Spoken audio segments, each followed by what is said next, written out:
Well, hello, Lawrence. Bill Black here. Sorry, this is taking so long. It's been a crazy, crazy week. So I cranking this one out for you late tonight here. So hopefully I don't mumble my words too much. So what I want to show you is basically this is going to come across probably in a little tighter PDF, but we started out with this is your current loan program that we have in place. You got a 4.125, 236,950 is your current payoff amount on that, and then a payment of 1880.42.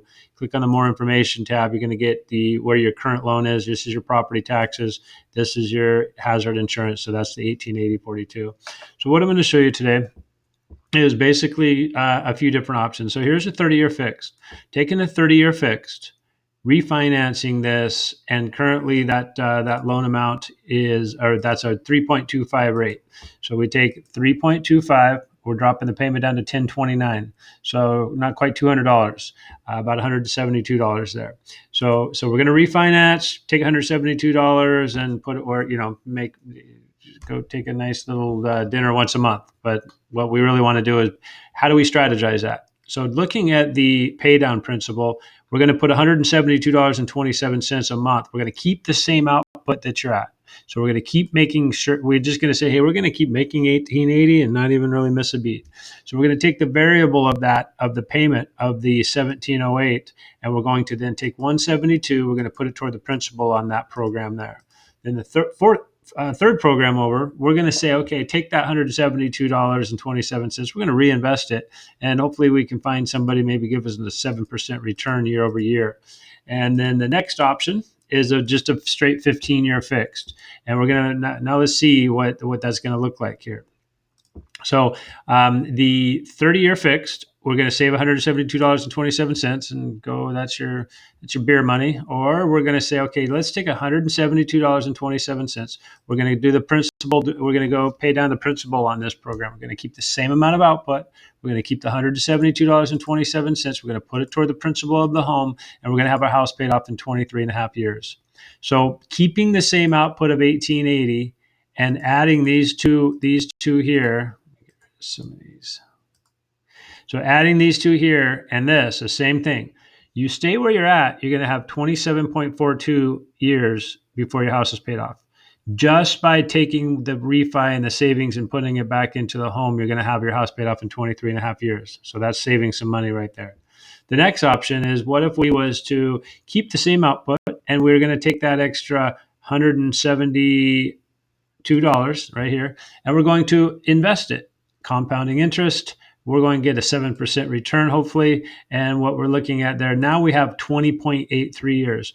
We're not paying down the house, but we're having a capital. We're having $54,000 in 15 years where we can then pay off and put that toward the home and have that home down to 20.83 years by doing the investing and making a 7% return on that investment year over year. So again, shaving off a lot of money by keeping the same output and just getting creative with that $173 of where that's going to be going. The fourth option is a 15-year fixed. And so what we're going to do is so this is the savings that we're going to make here on the monthly difference. And just in 5 years from getting these lower interest rates here from the 3.25 interest rate or the 2.875, we're going to save $7,000 in 5 years, $8,000 in 5 years, and then this one's going to take a little bit longer for that compounding to come back, but we're still going to save $7,162. Both of these, one's going to have more house value, one's going to have more investment value.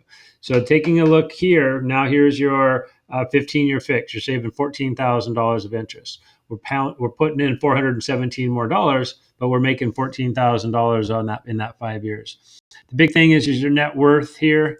Click on the net worth tab. So looking at this in a 15-year, where are we going to be at in 15 years? Home's going to appreciate the same no matter what. Doesn't matter if you owe $1 or owe $500,000. So the value is going to do the same. The difference is the loan balance. You're 139, 146, 106, 146, and free and clear. And at that point, if you're still generating that money into the savings, that's where things get really big for those kind of investments. I think I do remember you're a CPA, so you totally understand that. So looking at the savings balance, so this one is saying, okay, well, let's keep the money in the house, Money and investments, money liquid, $54,000 liquid right here is going to be there. That puts your net worth of $468,000. Put your net worth of $454,000. So by staying where you're at, by keeping your loan, it's your net worth is 420. By refinancing and putting money where go and having your beer money, you're going to kind of lose some money if you're not reusing that. And then you're gonna, but if you reuse the money that you save in the refi, put it back into the principal of the home, you're now 454. You're $34,000 greater in 15 years you made. And if you put it in a stock market or put it somewhere where you're getting a 7% return, then you're going to be looking at $468,000. So $48,000 of net worth. And then in 15 years, by pounding that 400 extra dollars in there a month, you're looking at $560,000 net worth. So from 420 up to 560 is $140,000 that you just made by going down to the 15-year fix. Okay, so let's chat about it tomorrow. It is Thursday night. It's about 10 to 2 in the morning. So let me know if you have any questions and what program you want to go down. I'd love for you to apply. BillCBlack.com. As soon as I get that, we can get you locked in. We're at some record lows right now, and I'd love to be able to get you going. Talk to you soon.